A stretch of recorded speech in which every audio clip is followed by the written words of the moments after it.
I almost get tired of doing these because there's no way that this individual is free because people aren't good enough and smart enough to figure all this out.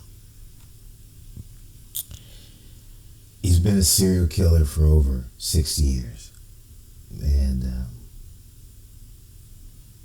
he just majors in torturing people. We got a message today, or was it yesterday or something last night, I'm not sure, where some people were interested in a post we did on the Sauter children.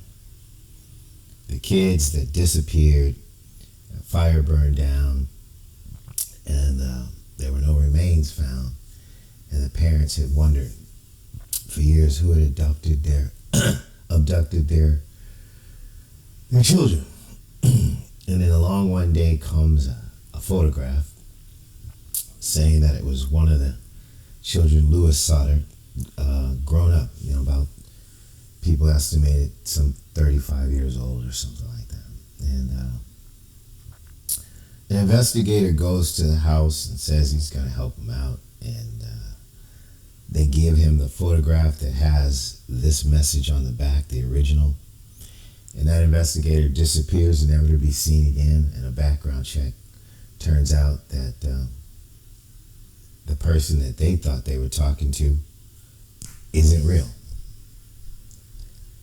So the original document is not available. But I guess the parents were smart enough to at least take a picture of the letter. I don't know who that investigator was. I don't know. But I do know that somebody was trying to get rid of that evidence. And in the 4 years of this investigation, myself and our forward-looking profile, Ben, has taken abuse beyond the normal that any human beings would ever expect to have to do and have to survive when all they were trying to do was find the truth about a source of evil so bad that it hides in a church.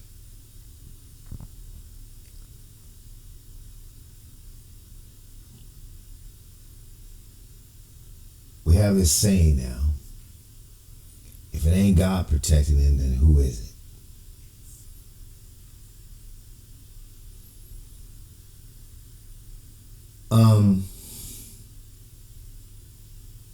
I kind of feel like this right here, how Harry looks right there, just perplexed at either the guile or the adept ability to lie and manipulate people that Albert Lee Terry Jr. seems to have possessed. Or what it was that we gained in trade for having such an evil person on the planet Earth. I wasn't there. I don't know. I can't say.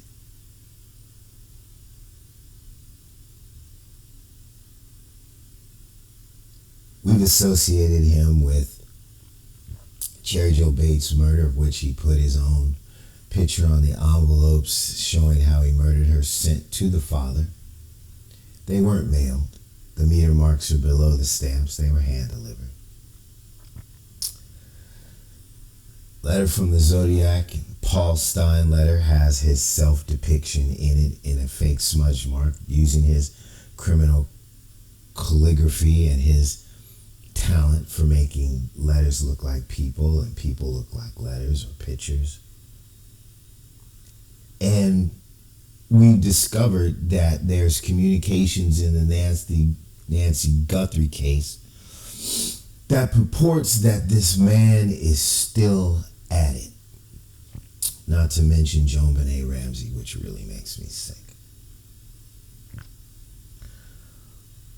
But what I wanted to do is show you something that even the liars, the snakes, the belly crawlers, and the dirty, low-down individuals that think this son of a bitch's life is worth more than everybody else's can't deny.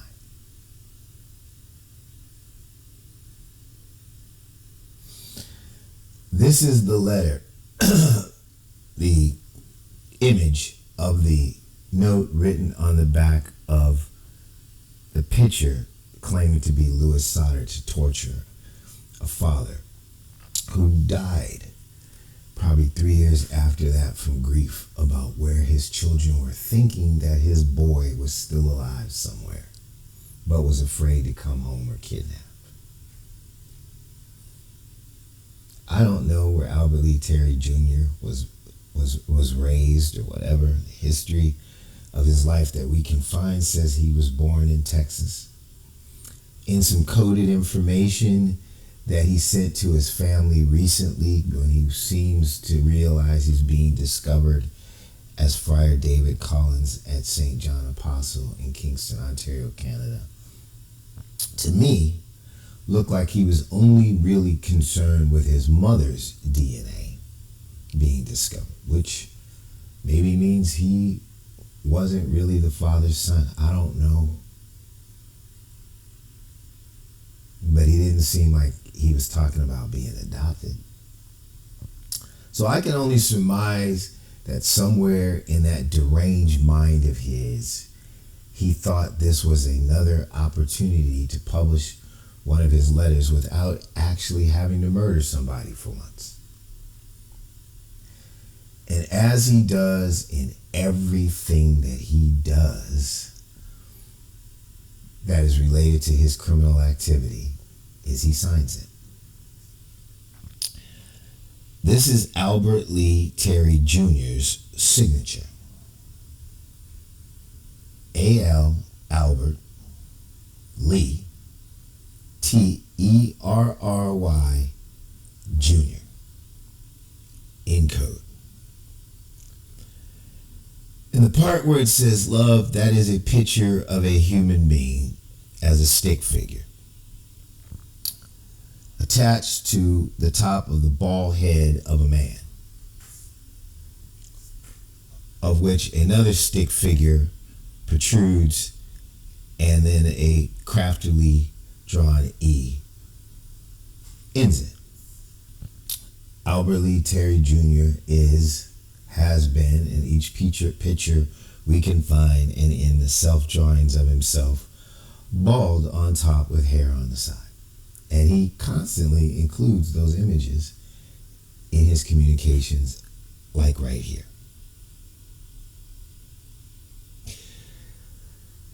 This over here is a scene in the Dirty Harry movie, of which was supposed to be inspired by the Zodiac. We recently looked into the background of one of the writers, R.M. Fink, who was supposed to be this female spouse of Harry Julian Fink, who has a long history of writing.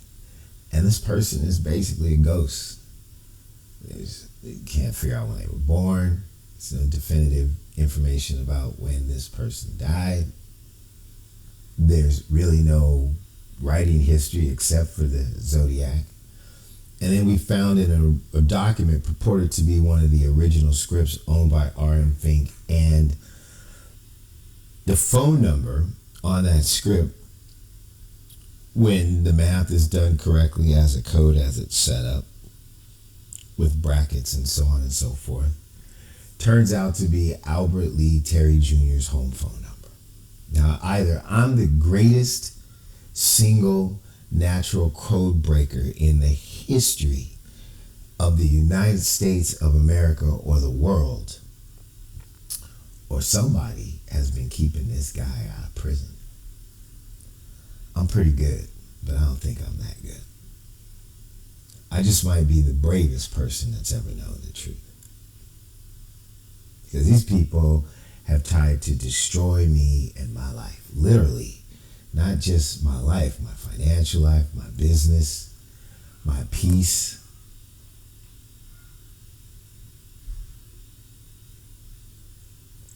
But you know what? The victims and the truth are more important to me because that's how I was raised. And I owe a higher duty not just to God, but to the people who sacrificed their lives to give me the education, security, and background and character that it took to fight through all of this, in spite of it not even being for financial gain. It's all been done for free, although we've been accused of everything under the sun in order to hide the truth.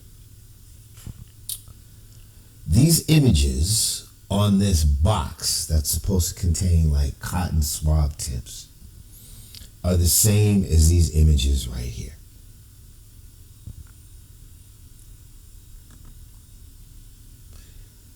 This is taken off the screen while watching the Dirty Harry movie.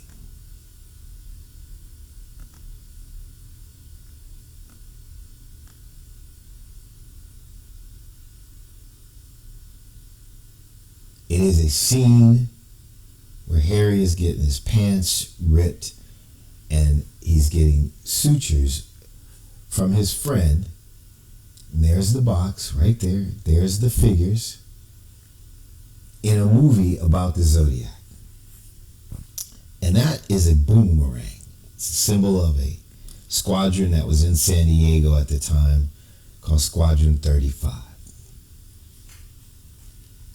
I'm going to stop this right here. This is for Squadron 35. Those are the same images you see on that box. That is Albert Lee Terry Jr.'s head. That is a pistol. All of this is code. And brother Frankie is actually Frank J. Krebs, a person who died in either 1970 or January of 19. So I can't remember exactly when, and I don't want to misstate, but there was a helicopter accident in which a bunch of Zodiac members died that have been memorialized in one of the, it's either the Z408 or Z340 cipher. Why he took this opportunity to talk about that, I don't know. But if you look right there, ladies and gentlemen, that is a boomerang.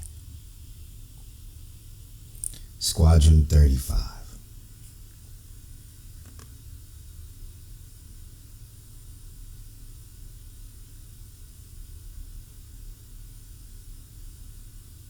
The people, Harry,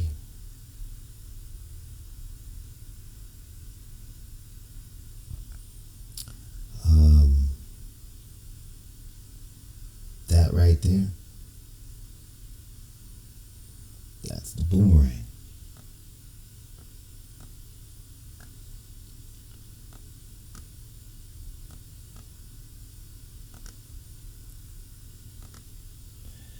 That's a boomerang for Squadron 35.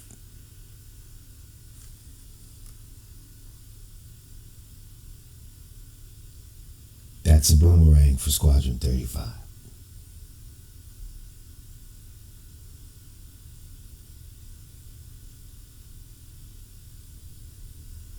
If it ain't God protecting them, then who is?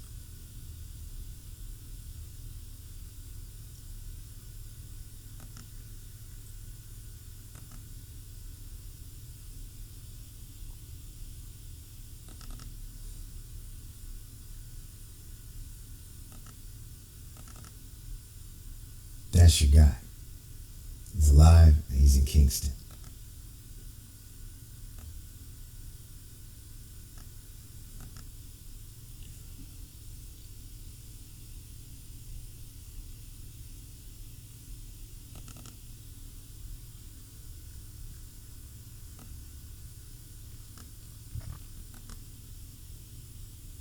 Trying to find one more thing.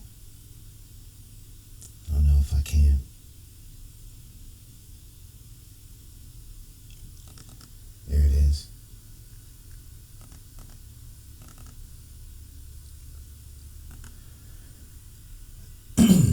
This is his self-portrait on the envelope that went to the Riverside Police Department, in which he put his own image in the R of Riverside on the envelope, which is a pictorial representation of all of the activities he took place in the murder of Cheri Jo Bates, including stomping her head into the ground.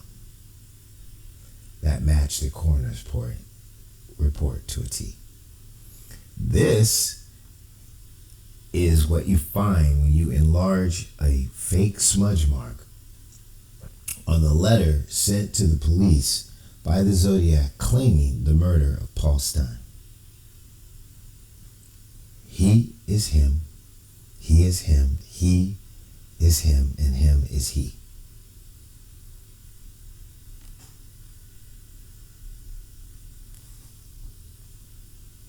That's it.